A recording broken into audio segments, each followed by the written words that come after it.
Okay, now that we're confirmed that pagination is kind of working, we still need to send the results of the pagination back to the client. And that means we want to know the information such as the current page, the items per page, the total items, and the total number of pages available to be retrieved from the API. And the way that we're going to approach this is to add an additional header that contains this information and send that back to the client. And one way we can go about doing this is creating an extension. Now, this is API functionality. It's our API that's responsible for returning HTTP responses to the client. So what we'll do inside our API project, inside the extensions folder, we'll create another class and we'll call it HTTP extensions. And inside here, what we want to do is be able to add a pagination header to any response that we send back from our API. So we'll make this a static class because it's going to be an extension method, and we'll say public static, and we're not going to return anything from this, so we'll say void, and we'll say add pagination header. And we're going to extend the HTTP response. So we'll say this HTTP response and bring in Microsoft ASP.NET Core HTTP, and we'll call it response. And we need the int of the current page, and the int of the items per page, and the int of the total items, and the int of the total pages in order to formulate this response. And let's bring this down. And what we'll do is we'll say var pagination header, and we'll just use an anonymous object for this. So we won't create a type for our pagination header. We'll just simply use an anonymous object for this. And inside this object, we'll have our current page, the items per page, the total items, and the total pages. And then we can go and add this to our response. So we'll say response.headers.add, and we're going to say pagination. And we want to serialize our response as JSON that we're going to send back in this. So we'll say JSON serializer, and we'll need to bring in system.text.json, and then we'll say serialize, and we'll pass in the pagination header. So that's going to be formatted as a JSON string basically, and given a key of pagination as our header. Now, because this is a custom header, we need to specifically expose this so that our browser will be able to read it.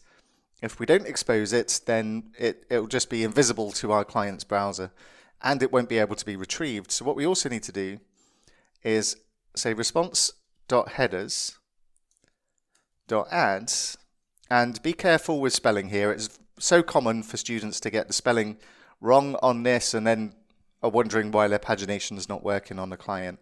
So we need to say access-control-expose-headers, spelt exactly as it is there, otherwise I guarantee you'll run into a problem.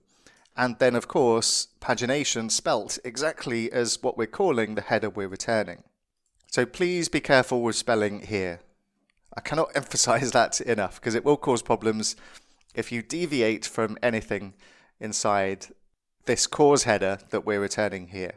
So then what we need to do is get this pagination header for any results that we are actually paginating.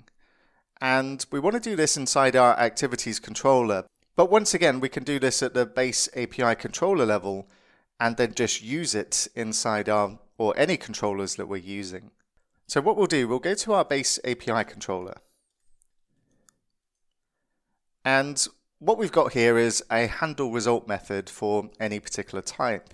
Now what we want to know is this a page list class that we're working with inside our result? And if it is, then we're going to want to add that pagination header.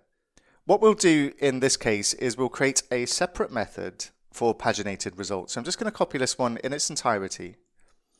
And instead of handle result, we'll say handle paged result. And what we'll do differently inside this one is if we've got an OK response, then we'll add curly brackets so we can add an additional statement inside here and just put the result.value back in. But before we do that, we'll take the opportunity to add the header to our response. So we have access to the response because we're inside an API controller. And then we can say add pagination header. And we'll need to bring this in from API extensions. And then we can just fill in the properties that our pagination header needs. So it needs the current page, so we can say result.value. And we need to specify the type inside the result. So it's not just a result of T, it's going to be a result of paged list that is a type of T. And by specifying the type here, we'll have access to the pagination properties. So inside the value, we'll have access to the current page, for instance. And then we can say result.value.page_size, and we can say results.value.total count, and we can say results.value and total pages. Be careful of the ordering here so that you don't get weird results. Our pagination header needs to take in these properties in the order they're specified. So current page, items per page, total items, and then total pages. So make sure the ordering matches inside here.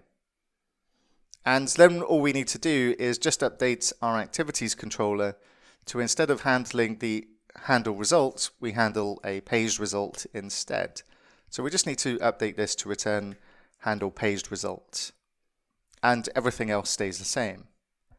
So what we should find now, if we go back to our Postman and resend this request and click send, then all of our tests should pass now because we've got the pagination header in place. And we should have our pagination header, and we can see the current page is 1, the items per page is 2. In my case, I've got 11 items or activities in the list, so the total items is 11, and the total number of pages is 6, which is all correct. If we've got 2 items per page, we've got 11 items total, then we would expect to have 6 pages. Let's just go back and reset our paging params and put this back to 10, the default values that we'll stick with initially. And we'll just go back to Postman again. And if we resend this request, then this time we get the current page 1, items per page 10, total items 11, and total pages 2. So what we also do, we'll run through a few of these other tests in a moment, but what we also want to do when we're paging is order our results. We want consistency in the results we're sending back, and inside our list, what we want to do is we want to order our activities by date. And what we'll do is we'll just add an order by before the projection, and we'll say order by, and we'll say D goes to D.date. And this will just ensure our activities are in date order. So what we'll do is we'll just go back to Postman and we'll take a look at these requests, and let's get the body of the request in so we can see what's going on. So I'm just going to resend the request to get the 2 activities, or in this case we've changed it to 10. So the first activity is past activity 11, that's got the earliest date, and then we go to past activity 2, and we should see that we've got 10 activities in this list. And if we go and take a look at get activities, and this has just got a page size of 2, and we click send, then we're going to get our first 2 activities. If we take a look at this request, this has got a page size of 2 and a page number of 2, so this is going to get the second page, and still sticking with page size of 2, so we shouldn't see the past events, we should just see the future events, or we've got one with test create with attendee there, test activity with comments, and if we went to page 3, we could expect to see the next batch of events, and then we've got future activity 1 and future activity 2. So the pagination is working, and that's what we're looking for. And now we've got it working on the server, next up we'll take a look at getting it working on the client.